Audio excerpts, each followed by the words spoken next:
सर्वप्रथम अंगणवाडी लाईव्ह चॅनलमध्ये आपले मनःपूर्वक स्वागत आहे. आजच्या या व्हिडिओमध्ये आपण समजून घेणार आहोत की पोषण अभियान अंतर्गत दरवर्षी पोषण पखवाडा म्हणजे पोषण पंधरवडा आयोजित केला जातो. या पंधरवड्यात आपल्याला काही उपक्रम राबवायचे असतात आणि काही थीम आधारित ॲक्टिव्हिटी कराव्या लागतात.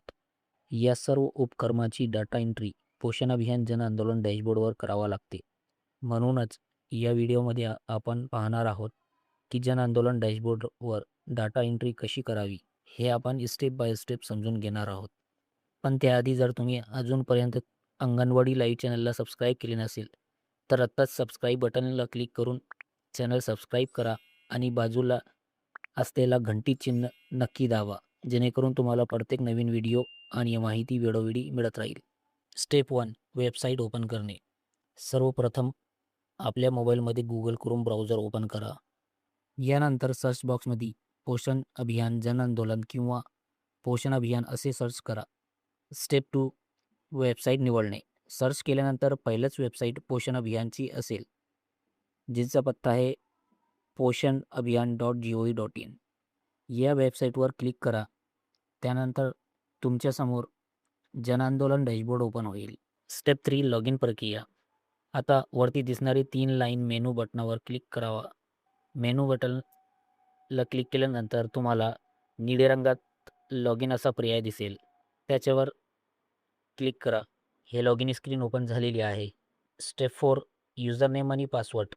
आता या लॉग इन स्क्रीनमध्ये तुम्हाला ऑफिसकडून दिलेला युजर नेम आणि पासवर्ड अगदी जसाच तसा एक्झॅक्ट म्हणजे तंतोतंत टाकायचं आहे. ते तुम्हाला इथे युजर नेम टाकायचं आहे आणि इथे खाली पासवर्ड टाकायचा आहे. जसा ऑफिसकडून तुम्हाला प्राप्त झालेलं तसंच तंतोतंत. स्टेप 5, पासवर्ड तपासणे. पासवर्ड टाकताना बाजूला एक छोटा आय आयकॉन म्हणजे डोळ्याचं चिन्ह दिलेलं आहे. त्यावर टच केल्यावर तुम्ही टाकलेला पासवर्ड दिसतो, ज्यामुळे तो बरोबर आहे की नाही हे तपासता येते. आता इथे तुम्हाला युजरनेम आणि पासवर्ड लपवलेलं दिसते, कारण हे माहिती प्रायव्हसीचा एक भाग असल्यामुळे लपवण्यात आलेली आहे, म्हणून तुम्हाला दिसत नाही. तुम्ही जेव्हा तुमचा युजरनेम आणि पासवर्ड टाकणार ऑफिसकडून प्राप्त झालेला, ते तुम्हाला व्यवस्थित तुमच्या लॉग इन स्क्रीनमध्ये दिसणार आहे. आता यानंतर जर तुम्ही टाकलेला युजरनेम आणि पासवर्ड अगदी बरोबर असेल, तर खाली रिमेंबर मी समोर चेकबॉक्स दिसतो. तो चेकबॉक्स सिलेक्ट केल्यावर तुमच्या युजरनेम आणि पासवर्ड पुढच्या वेळी लॉग इन करताना आपोआप सेव्ह होतो.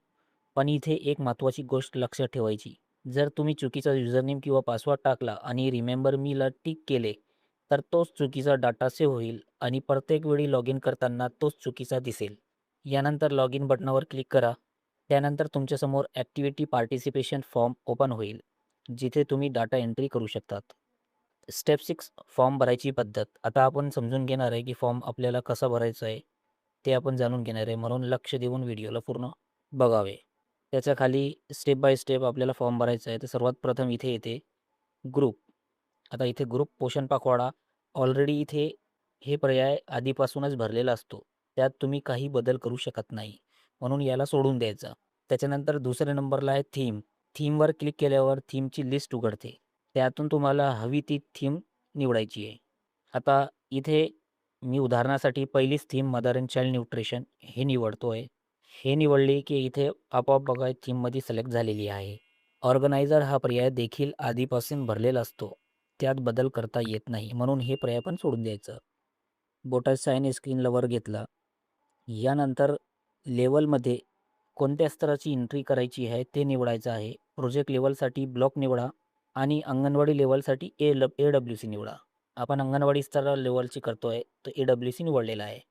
जर तुम्ही AWC निवडले तर खाली AWCची यादी दिसेल. त्यावर क्लिक करून तुमचे अंगणवाडीचे नाव निवडायचं आहे. त्यानंतर बोटा साहाय्याने स्क्रीनला वर घ्यायचं असं आणि त्याच्यानंतर अंगणवाडी निवडल्यानंतर ॲक्टिव्हिटीमध्ये तुम्ही निवडलेल्या थीमनुसार ॲक्टिव्हिटीची लिस्ट उघडते. प्रत्येक थीममध्ये वेगवेगळ्या ॲक्टिव्हिटी असतात. कोणती थीममध्ये कोणती ॲक्टिव्हिटी आहे हे आपण पुढील व्हिडिओमध्ये सविस्तर पाहू. म्हणून अंगणवाडी लाईव्ह चॅनलला सबस्क्राईब करून घंटी चिन्ह दाबा. नक्की तुम्हाला पुढील सर्व व्हिडिओ वेळोवेळी मिळत राहील. आता याच्यातून आपण पहिलीच ॲक्टिव्हिटी निवडून घेऊ. हे सर्व थीम आणि ॲक्टिव्हिटी मी फक्त उदाहरणासाठी तुम्हाला दाखवण्याकरता निवडलेली आहे. तुम्ही तुमचे कार्यक्रम, तुमची ॲक्टिव्हिटी अनुसार, थीम अनुसार तुम्ही निवडू शकतात. आता ॲक्टिव्हिटी निवडल्यानंतर खाली इथे इव्हेंट डेट आहे. इव्हेंट डेटमध्ये इथे क्लिक केलं तर तुमच्यासमोर स्क्रीनवर कॅलेंडर ओपन होते. हा कॅलेंडरमध्ये बघा आजची तारीख 14 आहे. 14 तारीखची एंट्री मी करू शकतो, परंतु जर माझे आधीचे एंट्र्या राहिले असेल तर मी 13, 12 आणि 11 म्हणजे मागील 3 दिवसाची एंट्री करू शकतो. तारीख निवडल्यानंतर खाली इथे पार्टिसिपेशन डिटेल म्हणजे लाभार्थ्याची माहिती आपल्याला इथे भरायचं आहे, म्हणजे किती लाभार्थी सहभागी झाले होते आपल्या त्या ॲक्टिव्हिटीमध्ये. त्या बघा इथे कॅटेगरी दिलेला आहे आणि इथे हे पूर्ण कॅटेगरी याची म्हणजे श्रेणी आहे. पहिली कॅटेगरी आहे अडल्ट, पुरुष आणि महिला. त्याच्यानंतर चिल्ड्रन आहे, मुले मुली. त्याच्यानंतर ॲडोलसंट गर्ल आहे म्हणजे किशोरवयीन मुली. आता आपण इथे संख्या टाकणार आहे लाभार्थ्याची. त्यासाठी पण बघा इथे मेल म्हणजे पुरुष, फिमेल म्हणजे महिला. आता इथे बघा पुरुषमध्ये इथे क्लिक केला तर या कार्यक्रमात ॲक्टिव्हिटी 4 पुरुष हजर होते. तसेच फिमेल म्हणजे स्त्री किती होते, ते स्त्री 7 स्त्री हजर होते. हे बघा शेवटी टोटल ऑटोमॅटिक आलेली आहे, आपल्याला काही करायची गरज नाही. तसेच बोटा सहाय्याने या टेबलला म्हणजे उजव्या हाताकडे किंवा डाव्या हाताकडे आपल्याला घेता येते असं बोटा सहाय्याने टच करून. आता बघा चिल्ड्रन आपण इथे 2 भरला आहे.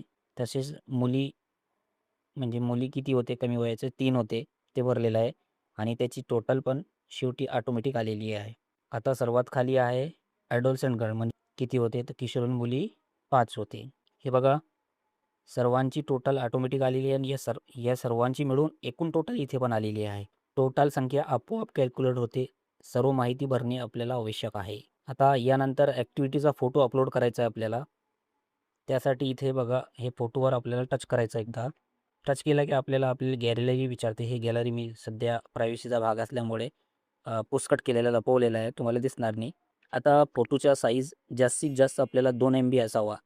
2 MBपेक्षा मोठा फोटो अपलोड होणार नाही आणि त्याच्यामुळे एंट्री आपली सबमिट होणार नाही. जर फोटोची साईज मोठी असेल तर तो फोटो WhatsAppवर कोणालाही पाठवा आणि पुन्हा तुमच्याकडे पाठवायला सांगा. म्हणजे परत आलेला फोटो तुम्ही तुमच्या मोबाईलला सेव्ह करा. तो सेव्ह झालेला फोटो त्याची साईज ऑटोमॅटिक कमी होईल आणि त्यानंतर सेव्ह झालेला फोटो गॅलरीमधून इथे अपलोड करायचा आहे. त्यानंतर इथे डिस्क्रिप्शन दिसते आपल्याला. हे पर्याय आपल्याला अनिवार्याने हे ऑप्शनल आहे. तर हे नाही भरलं तर आपल्याला काही हरकत नाही. आणि सर्वात खाली इथे शेवटी सबमिट बटन आहे. त्याच्यावर आपण क्लिक करू. सबमिट बटनाला क्लिक केल्यावर थोडा वेळ वाट पाहायचा. हे असा इथे खाली फिरते आहे म्हणजे तुमची नेटची स्पीड अनुसार तो घेणार आणि इथे सबमिट सक्सेसफुली असा हिरव्या रंगात लिहून येणार आहे. म्हणजे हे एंट्री आपली सक्सेसफुल यशस्वी झालेली सबमिट. आता व्हिडिओचा सर्वात महत्त्वाचा भाग म्हणजे पुन्हा एंट्री करताना लक्षात ठेवायची गोष्ट.